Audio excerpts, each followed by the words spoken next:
इस वीडियो में हम लोग एक्सरसाइज 9.2 के क्वेश्चन नंबर 5 और 6 को सॉल्व करेंगे। क्वेश्चन नंबर 5 हमें क्या कहता है, 3 girls Reshma, Salma and Mandeep are playing a game on circle of 5 metre drawn in a park. एक पार्क में एक सर्कल ड्रॉ किया गया है जो कि आपकी स्क्रीन पर दिख रहा होगा आपको। इस सर्कल का रेडियस 5 मीटर्स है, ये आपको बताया हुआ है। रेशमा, सलमा और मनदीप, तीन लड़कियां इस पे गेम खेल रही हैं। तो तीन जगह पर इस सर्कल के 3 पॉइंट्स पर वो बैठी हुई हैं। रेशमा जो है वो बॉल थ्रो करती है सलमा को, सलमा बॉल थ्रो करती है मनदीप को और मनदीप बॉल थ्रो करती है रेशमा को। तो यहाँ पर इस फिगर में हमने बनाया हुआ है, रेशमा ने सलमा को, सलमा ने मनदीप को, एंड इस पॉइंट से, रेशमा वाले पॉइंट से मनदीप को बॉल थ्रो की जाती है।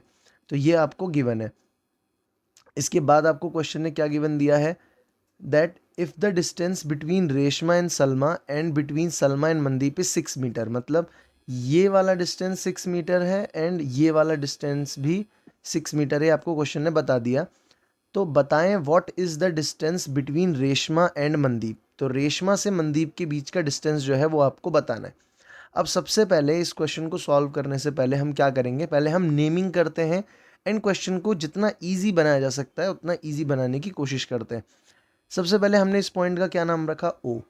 ठीक है। अब क्योंकि मुझे रेडियस की वैल्यू पता है ऑब्वियसली सर्कल में, तो मैं क्या करता हूं, ओ से आर को एंड ओ से एम को जोड़ देता हूं, क्योंकि जब मुझे वैल्यू पता है इनकी तो इनका हम लोग यूज करेंगे अपने क्वेश्चन के आंसर को निकालने के लिए। तो ये हमें कितना कितना दिया हुआ है, 5 मीटर, और ये भी कितना दिया हुआ है, 5 मीटर।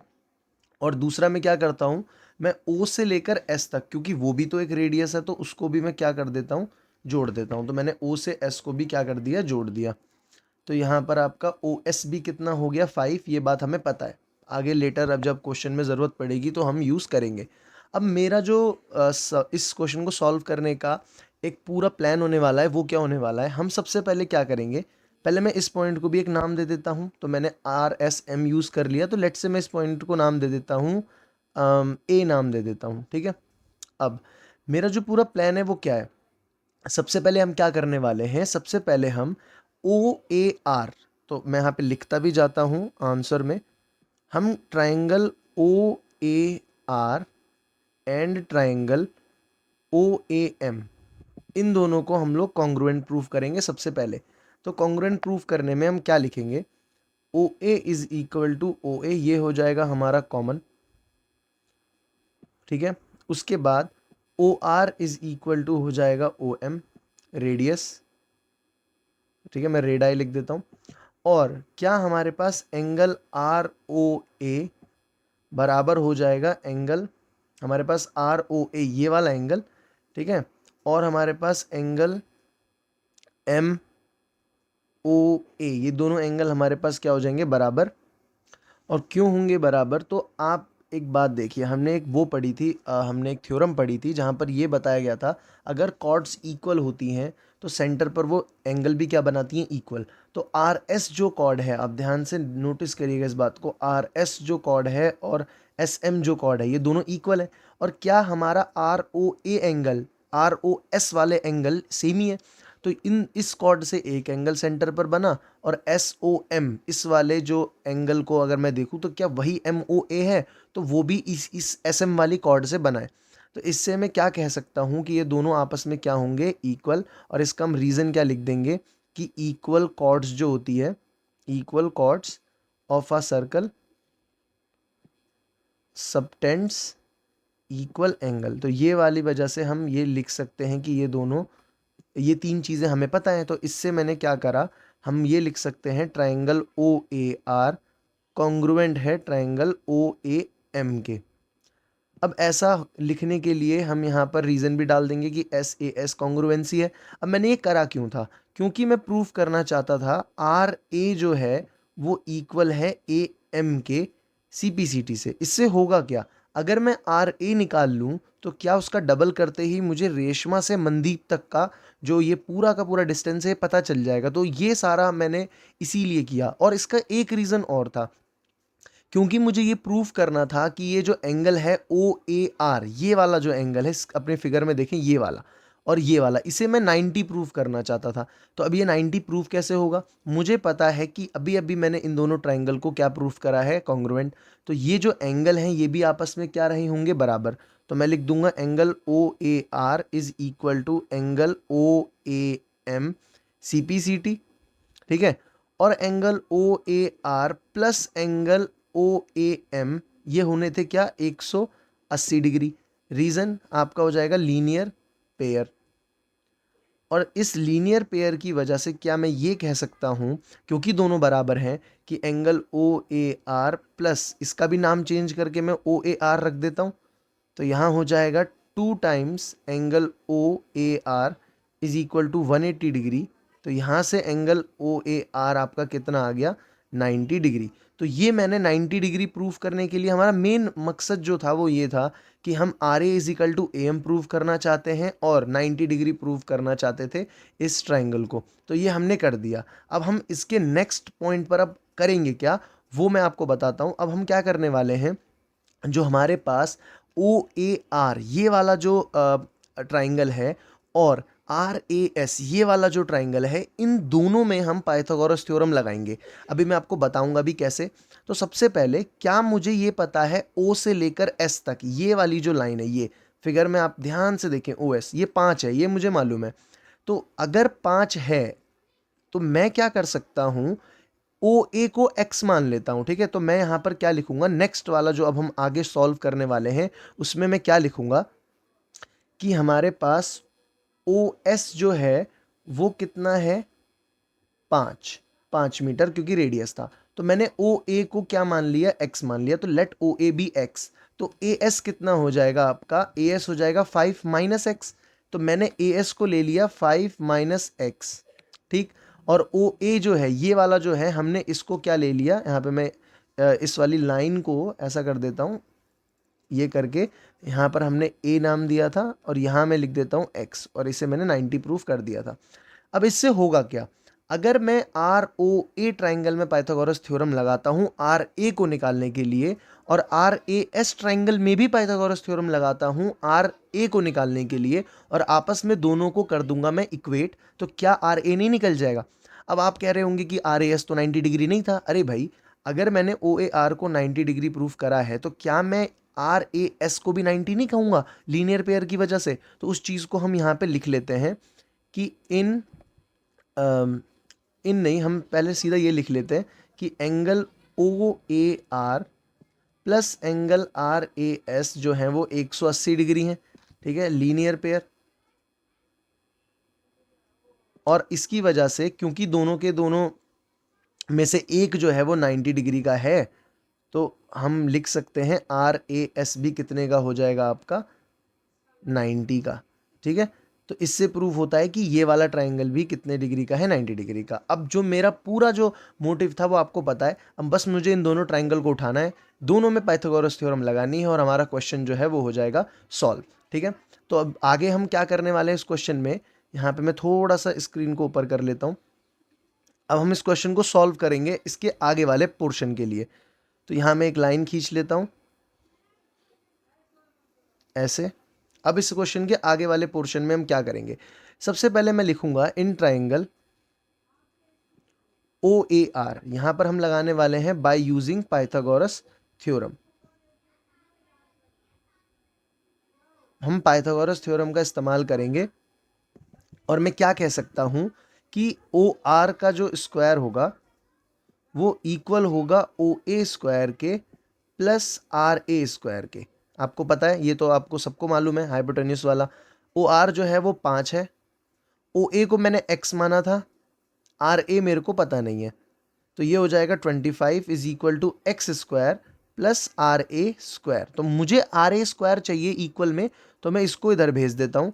तो 25 minus x square is equal to R A square. ये हमारे पास ये जो है ये हो गई इक्वेशन नंबर फर्स्ट। ऐसे ही अब हम बनाएंगे इक्वेशन नंबर सेकंड दूसरे वाले ट्राइंगल में। तो मैं लिख लेता हूँ in triangle R A S, same Pythagoras theorem लगानी है।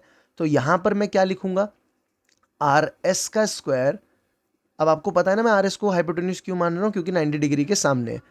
और इक्वल वो किसके होगा, ए एस के स्क्वायर के प्लस आर ए के स्क्वायर के। सेम चीज़ आर एस आपको कितना दिया हुआ है 6, ए एस आपको कितना हमने निकाला था 5 माइनस एक्स, और आर ए हमें कितना पता है, पता ही नहीं है।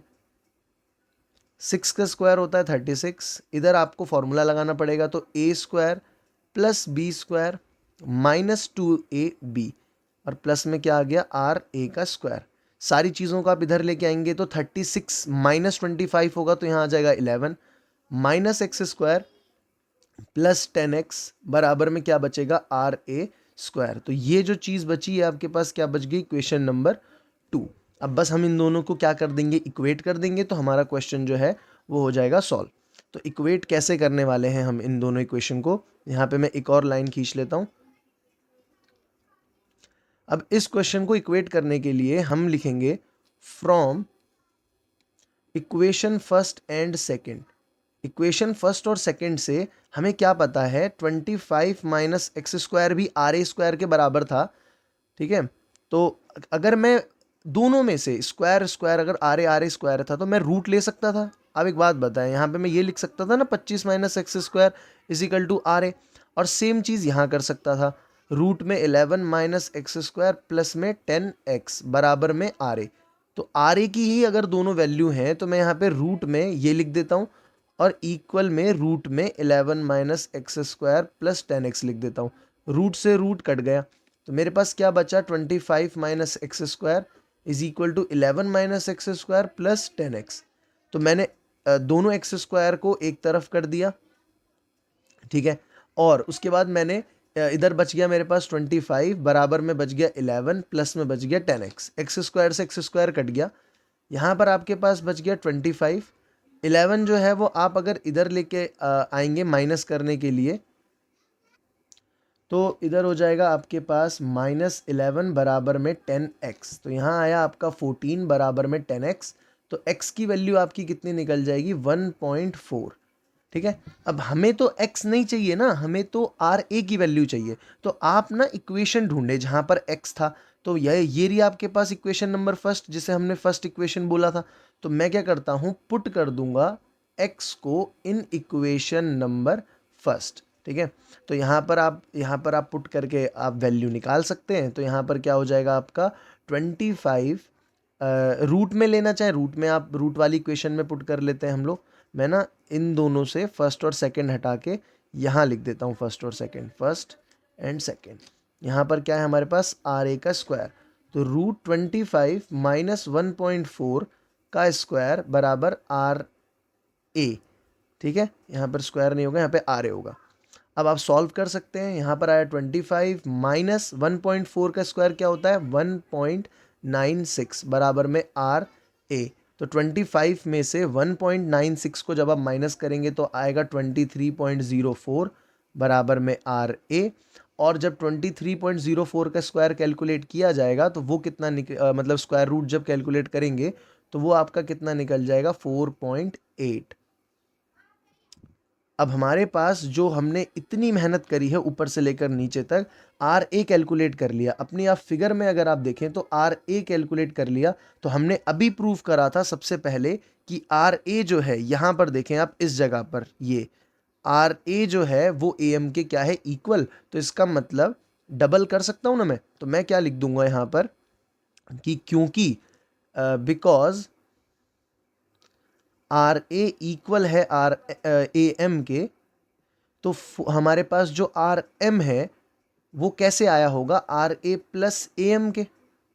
और मेरे पास एक वैल्यू 4.8 है तो दूसरी भी कितनी है 4.8, क्योंकि दोनों इक्वल है। तो आर एम की वैल्यू कितनी निकल जाएगी 9.6 मीटर्स। तो ये है रेशमा से लेकर मनदीप तक का आपका डिस्टेंस। अब देखें, क्योंकि मेरे पास ये है हमारा पूरा सॉल्यूशन, क्योंकि हमारे पास इस क्वेश्चन को करने के बहुत सारे तरीके हैं। कोई टीचर किसी तरीके से कराता है, कोई टीचर किसी तरीके से कराता है, बट क्योंकि मेरे हिसाब से ये सबसे आसान तरीका है जिसका लॉजिक बनता है इस चैप्टर से रिलेटेड, ठीक है। क्योंकि अगर मैं इसे काइट बनवा के करवाता या फिर मैं ओ से आर एस पे एक परपेंडिकुलर डलवा के करवाता तो फिर वो इस चैप्टर का नहीं लगता है ना, वो ट्राइंगल चैप्टर का या क्वाड्रिलेटरल चैप्टर का लगने लगता। तो अगर आप देखें इस चैप्टर के लॉजिक से तो ये तरीका आपका सबसे बेस्ट है। बाकी अगर आपको किसी और तरीके से अच्छा लगता है तो आप मुझे कमेंट में बता दें, मैं इस क्वेश्चन को उस तरीके से भी करके आपको बता दूंगा। ठीक है, आई होप आपको ये क्वेश्चन समझ में आया होगा। Let's move on to question number 6।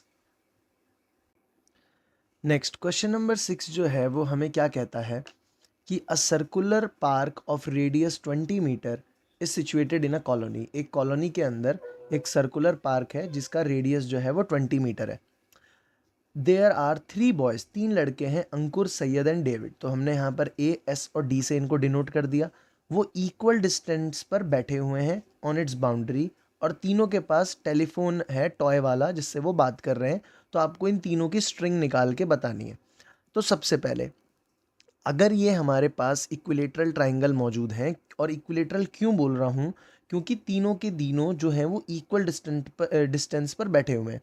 तो अब जब इक्वल डिस्टेंस पर बैठे हुए हैं तो ऑब्वियस सी बात है ना कि तीनों की तीनों जो स्ट्रिंग्स हैं वो सेम होंगी। तो इसका मतलब ये ट्राइंगल जो बन रहा है इन तीन बच्चों में वो होगा इक्विलेटरल। तो मैं ये लिख सकता हूँ कि ए एस जो है वो एस डी और ए डी के बराबर है। ये तीनों आपस में क्या रहे होंगे, इक्वल रहे होंगे, ये हमें पता है।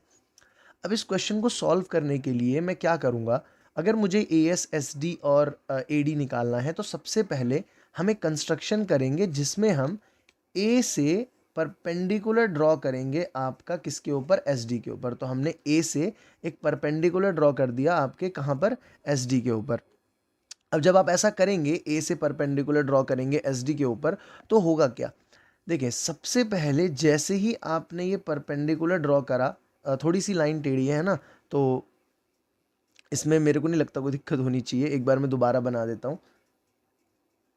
ये आपका एक परपेंडिकुलर ड्रॉ हो गया, ठीक है, यहाँ 90 डिग्री। अब ऐसा हमने करा क्यों, क्योंकि अगर ये सेंटर है तो क्या इस सेंटर को अगर मैं ओ नाम दूं तो ओ से लेकर एस तक क्या ये भी 20 नहीं होगा, 20 मीटर होगा, क्योंकि रेडियस है। तो मुझे कुछ तो इस ट्राइंगल के अंदर पता चला ना, इनके अंदर। तो हमने इसीलिए यहाँ पर ओ से एस को जोड़ा, और ओ से एस को जोड़ते ही हमें एक चीज़ पता चली कि कुछ पार्ट जो है वो 20 मीटर का है। नीचे हमारा 90 डिग्री का जो एंगल है, यहाँ पर जो हमने एस डी पर परपेंडिकुलर डाला है, इसे मैं यहाँ लिख देता हूँ कि हमने एक कंस्ट्रक्शन करी है, और उस कंस्ट्रक्शन में हमने क्या करा है, हमने ए, इसे मैं नाम दे देता हूँ लेट्स से बी। तो हमने ए बी को परपेंडिकुलर डाला है किसके ऊपर, एस डी के ऊपर। ये हमने क्या करी है, कंस्ट्रक्शन करी है। अब जब हमने ए से बी पर परपेंडिकुलर डाला है, तो क्योंकि ये इक्विलेटरल ट्राइंगल है तो एस बी और बी डी जो होगा वो हमारा क्या होगा, इक्वल। क्योंकि इक्विलेटरल ट्राइंगल में जब भी आप परपेंडिकुलर डालते हैं तो उसमें जो वो होता है, क्या बोलते हैं, जिसके ऊपर जिस तीसरी साइड पर वो जाता है वहाँ पे वो मीडियन बन जाता है, उसको इक्वल हिस्सों में बांट देता है। और वैसे भी आप देखें, अगर ओ से बी तक आप परपेंडिकुलर डाल रहे हैं तो कॉर्ड के ऊपर वो क्या हो जाता है, इक्वली बांट देता है। तो आपको वो भी पता है, ठीक है। तो वो चीज़ के हिसाब से भी आप देखें तो हम एस बी को बी डी के इक्वल लिख सकते हैं। तो अब इस क्वेश्चन को सॉल्व करने के लिए मैं तीनों साइड को कोई नंबर लेट करूंगा, कोई वेरिएबल लेट करूंगा। तो अब आप देखें, अगर आप इनको x लेट करेंगे तो लेट से मान के चले, मैंने यहाँ पर x मान लिया, यहाँ भी x मान लिया, और मैंने पूरे एस डी को भी x मान लिया, ठीक है। तो जब मैं पूरे एस डी को x मानूंगा तो क्या एस बी, इस वाले पार्ट को, जो एस बी वाला पार्ट है हमारा, इसको और इसको जब मैं निकालूंगा तो क्या ये x/2 और x/2 नहीं आएंगे।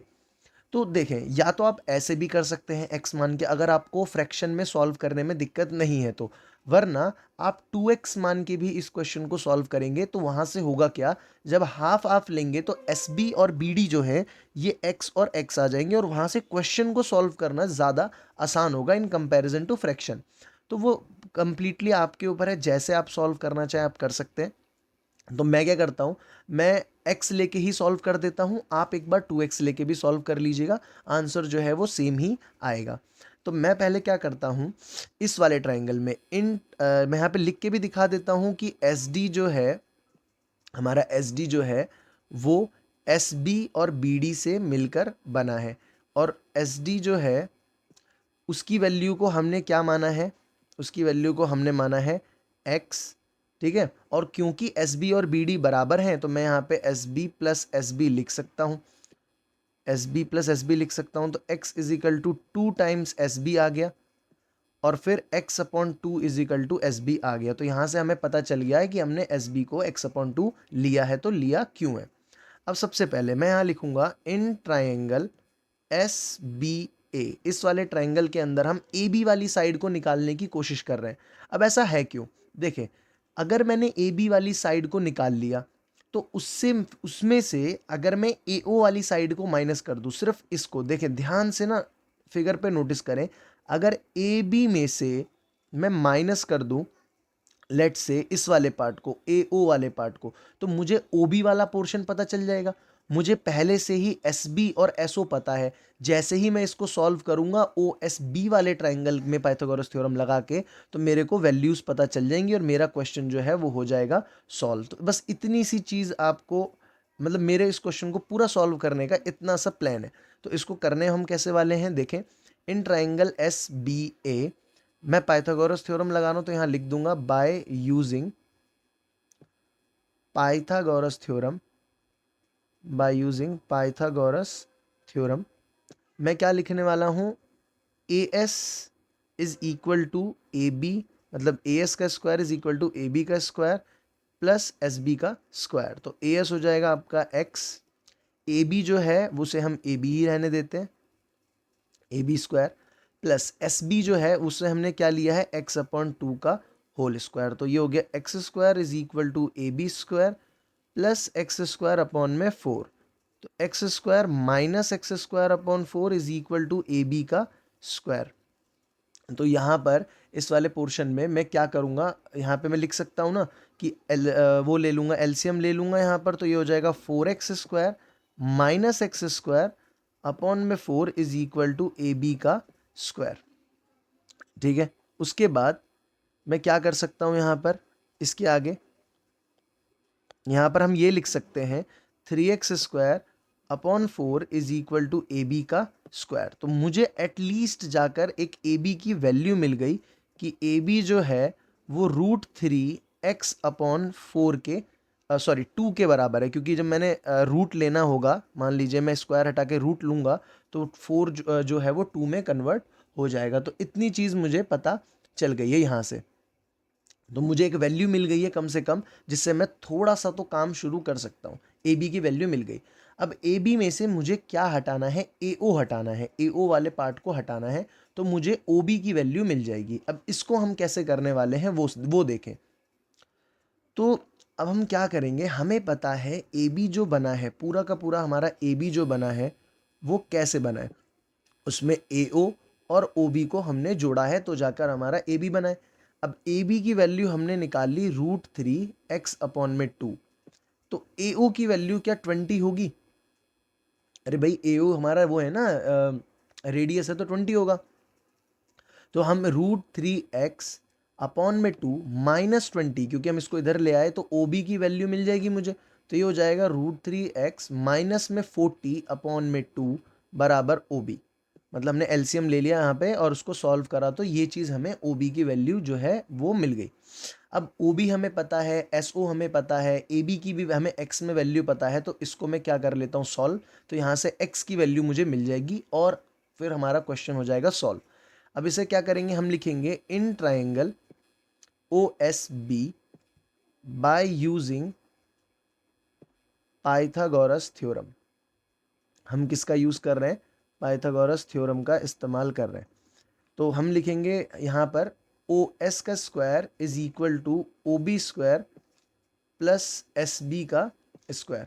ओ एस हमारा है 20, ओ बी की वैल्यू अभी अभी मैंने निकाली थी root three X minus 40 upon में टू का whole square, plus S B जो है हमारा वो क्या है, एक्स अपॉन टू, तो उसका करना है हमें स्क्वायर।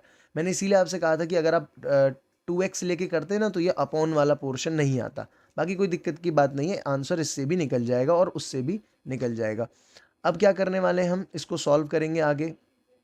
तो यहाँ पे मैं क्या लिखूंगा, 20 का स्क्वायर हो जाएगा 40। अब इस वाले पोर्शन को सॉल्व करेंगे तो ऊपर लगाएंगे आप फॉर्मूला और नीचे तो 2 का स्क्वायर 4 हो जाएगा, तो ऊपर क्या हो जाएगा ए स्क्वायर, तो रूट थ्री का स्क्वायर 3 और एक्स का square X square plus B square, मतलब 40 का स्क्वायर कितना हो जाएगा आपका 1600, ओ यहाँ पर 20 का स्क्वायर 400 होना था, माय बैड, यहाँ पर 400 होना था, 1600 हो जाएगा। और फिर हम क्या लिखते हैं, माइनस में 2 टाइम्स ए बी, है ना। तो 2 टाइम्स ए बी का मतलब क्या हो जाएगा, 2 मल्टीप्लाई 40, तो वो हो जाएगा 80, और यहाँ पर हो गया √3, और यहाँ आ जाएगा x, और अपॉन में क्या आ जाएगा 4, प्लस एक्स स्क्वायर अपॉन में 4।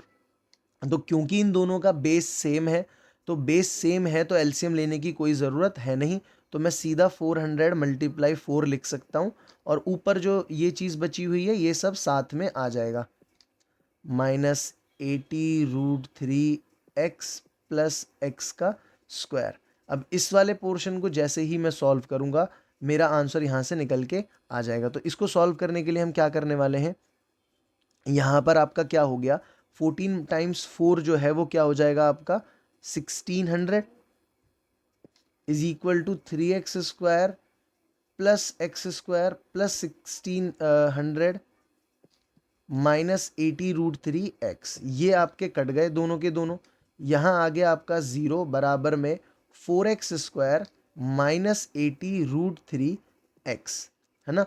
तो मैं क्या करने वाला हूँ, इस वाले पोर्शन को सॉल्व करने के लिए हम 80√3 को इधर भेज देते हैं, तो ये हो गया 80√3, ये इस साइड आ गया ना, x बराबर में 4x स्क्वायर, 4 से हमारा ये कट गया तो ये कितना आ गया 20√3x is equal to x square, है ना। अब हमें पता है कि यहाँ पे 2x है, यहाँ 1x है, तो यहाँ से हमने इसको काट दिया, तो यहाँ बच गया 20√3 बराबर में x। तो इसका मतलब आपके एक साइड की वैल्यू जो है वो कितनी निकल के आ गई 20√3, क्योंकि हमने सारी साइड्स को क्या माना था, x माना था ना। तो यहाँ पर हम कह सकते हैं कि अंकुर से सैयद का डिस्टेंस, सैयद से डेविड का डिस्टेंस, और अंकुर से डेविड का डिस्टेंस जो कि x था, उसकी वैल्यू कितनी निकल के आ गई 20√3 मीटर। तो यहाँ पर जाकर आपका क्वेश्चन हो जाता है सॉल्व। आई होप आपको समझ में आया होगा, ये पूरी एक्सरसाइज समझ में आई होगी। स्पेशली जो लास्ट के 2 क्वेश्चंस थे हमारे, वो सबसे ज़्यादा इंपॉर्टेंट हैं आपके पेपर के आस्पेक्ट से। तो आई होप आप 1-2 बार इन क्वेश्चंस को देखेंगे।